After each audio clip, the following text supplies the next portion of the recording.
Hey guys, welcome back to another Heavy Metal Diecast video, and today we have a Sukhoi Su-57 in 1/72 scale diecast. It is a little bit, I bought this, cost around $70, $75, and that was with the postage, and that cheaper price, this item arrived just in a bag.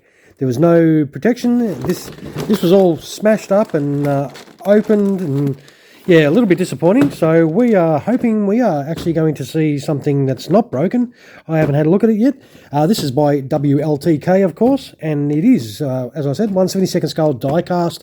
So what we should do is actually get this open. I might as well sort of pull it out of the box. It doesn't feel like there's anything special in there, and it's just a thin cardboard shitty box. So it would be nice if they actually sent it in a protective box so it wouldn't get squashed. But well, this is the actual model as you do get it. As you can see, it's a little bit squished. They did offer me a partial refund of $7. That was mighty nice of them. So hopefully nothing is broken. So I suppose we'll open this up. Might as well do it all on camera. And it will be a little bit squeaky for a moment. I do apologise. Get that lid off, and there is that Su-57 sitting in there looking pretty cool. There is a baggie that does have some landing gear options, some gear bay doors, and some ordnance, of course, in these little bags. Is there... Well, that looks like that's a spot for a stand. So is there a stand? That's a weird one. Let's, well, the aircraft itself does come out nicely, and it's, oh, okay, well, there's a stand underneath as well. That does look like a, sort of very similar to a Hobby Master stand. We'll move that out of the way. We'll come back to that later and actually have a look at this aircraft. So it does seem to be intact, so that is a positive sign, despite it arriving in a box smashed and trashed. But to be honest, for $70, sorry, it's not too bad. It does feel a little bit on the light side, but it does seem to look okay. And how about we have a real good look at it and see how it does fare. We'll check out some of those lines there, of course, for you. Doesn't look too bad. For a pretty, budget model, I suppose. It is not a Hobby Master price or anything like that, but we will see what the quality of this is like. And you can make your comparison to if you want this cheaper style, or if you want to pull the trigger on a more expensive die-cast version. Because, of course, this is why I do these videos. But overall, it does look fairly nice. Yeah.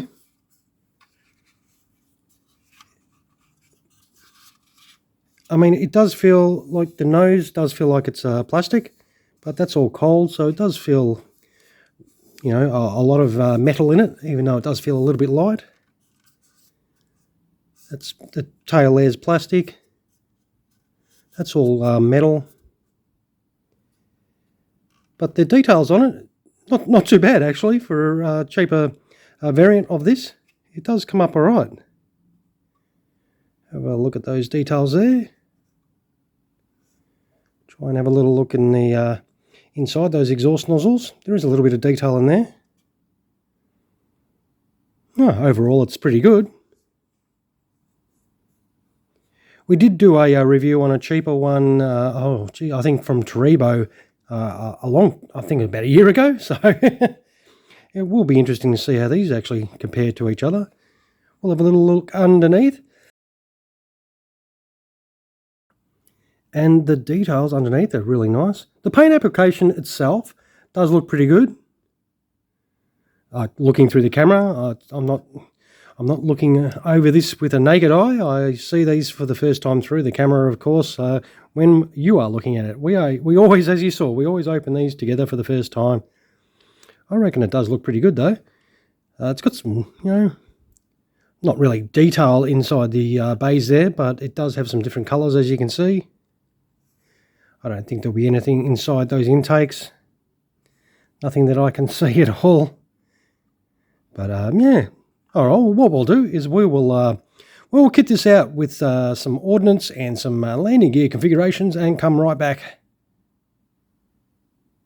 Just quickly, it doesn't come with any instructions, so we're going to have a little bit of guesswork, but it does come with this on the back of the box, so you can see some of the details in there, but we'll have to do a little bit of guesswork while we're assembling this. So let's get back to putting this Su-57 together. Alright, so this is some of the ordnance that you'll be putting on. It is all just one boring sort of grey colour. It does look pretty sort of cheapish, I suppose. You can see the little... you know, where they're on the sprues, just like a model kit that they don't trim off or anything. They've just, you know, quickly cut it off and painted these up. So that's some of the ordnance you will be putting on your aircraft, of course. And you also do get these tanks and missiles as well. And, well, these are just a generic same deal, same colour. At least these are broken up a little bit. There's a bit of white on the missiles, as you can see. But it's the same deal with these. Very basic, you know, nothing too flash, no great detail or weathering on these either. A very basic sort of setup paint-wise on these. So what we'll do is we'll go finish setting up this Su-57. Alrighty, here we have the Su-57 all kitted out for in-flight. The ordnance was very straightforward to put in. You just push it in their little respective slots. If you don't want to put any ordnance in, I think that's what these are for. As I said, there is no instructions with this, so you do get those little pieces of plastic there that do fit in those slots, but of course the slots are a different colour, so you will notice them even when you put them in, because where the slot areas are is the darker colour. So and also where these armaments do go, you can also use your tanks instead. They fit in the same spot, so you have the choice to use either one of those, and of course you put the missiles on the outside there. But of course the weapons bay doors you just whack in, and then the gear bay door for the nose just goes straight in, and the same with the main gears. As you can see a little bit of colour difference between the little plastic doors compared to the rest of the metal and the way they sort of painted it. It is quite noticeable. Well, for me it is, especially through the camera. It is a different sort of grey compared to the aircraft grey, just slightly. But as I said, this is not an expensive model. This is very budgety. So it is for your more budget conscious, and that's where your stand is going to go. Where those gear bay doors go, there is a ridge here. You can see quite easily. I suppose in a more expensive model, they'll give you a little piece to slot in there to cover that hole. But if you're going to use the stand, that is the stand you get, and you just slot that straight in there. And that is stand on, and your aircraft ready to display on your shelf in flight, if that's the way you like to display your models. So it does look overall it's not too bad a build. Price wise it's not too bad. Quality wise it's okay. But if you obviously want a real awesome one, you will go Hobby Master for sure, I'd assume.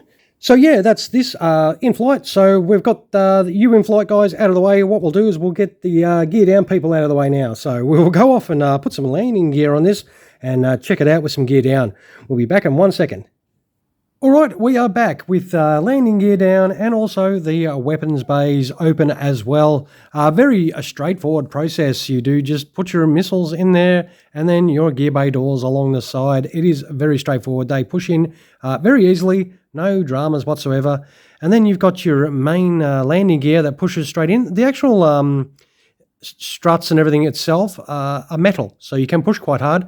The wheels do roll as well, which is pretty cool. The front nose wheel is a module, all one piece, and that does go in and that rolls as well. But this is plastic, so you don't want to push too hard in that, but it's very straightforward to push in, whereas those ones can be a little bit a tight fit to put your fingers in when you're pushing them in. And that's why they're metal, so you can actually put a bit of pressure in to put them in their little slot and hole. And of course, your little gear bay doors that slot straight in there. No dramas, all goes in very easy. And I put the wing tanks on instead of those other ordnance that we had on, just so you can see what they look like as well. And that is a job done, all opened up, and it does look reasonably nice. As I said, it is a budgety sort of one. Don't expect the highest quality, because the paint on the gear bay doors can be a little bit average as well. It's a little bit see-through-ish. That white is a little bit, doesn't have a heap of coverage on it. It's not, don't expect perfection. There's a lot of people out there that do, I think they call them code 3s when you do your own sort of little modifications. This, I suppose, would be a great base for that. If you wanted to do an Su-57 and modify it yourself, this is a perfect starting point for it because it's not expensive. You're not buying an expensive model to do the changes on that you want to do and make this something that you want to paint up into a configuration and color scheme you want. But overall, like straight out of the packet, it does, if yours does arrive unsmashed, it does assemble easy and does present quite well for a $70 model. So I reckon it's not too bad. So for the people that, don't have, a heap of cash to splash, this is maybe a good choice. And this is the purpose of the video, for you to decide whether you want to buy this more of a budget type version or save up your coin and spend your dollars on a Hobbymaster one, which I assume would be a lot better. And so this is a blue one from the Russian Air Force, obviously, by WLTK, and it's not a bad looking unit. And it does come up all right. And as I said, I grabbed this for around $70, $75 or whatever. And if you're worried about yours actually arriving, squashed or anything like that, even ask the seller if they ship it in a box or if they ship it in just a bag like mine did. So, yeah. That's all I can say for you to do, really. Sometimes when buying these from China, it is a bit of hit and miss in the way they do send them. So that is unfortunate, but it's just the way it is. So I will do the usual. I will chuck some photos at the end of this video. So if you want to check them out, you can see this without my fingers all over it. And if you like this at all, hey, throw us one of those. And if you can find that button. And of course, don't forget to subscribe to the channel if you have yet to do so. Everybody is welcome. All right, once again, thank you so much for spending your valuable time in checking out another video. I hope you enjoyed today's content. All right, everyone, you stay safe, look after yourselves, and have a great rest of your day. Cheers, everyone. My whole life I just wanted someone who would notice me. My whole life I just wanted to be somebody to be. Yeah, I just wanna be great. Yeah, I just wanna be great. Yeah, I just wanna be great. Yeah, yeah, I just wanna be great. Yeah, I just wanna be great. Yeah, I just wanna be great. Yeah, yeah, yeah, yeah, yeah.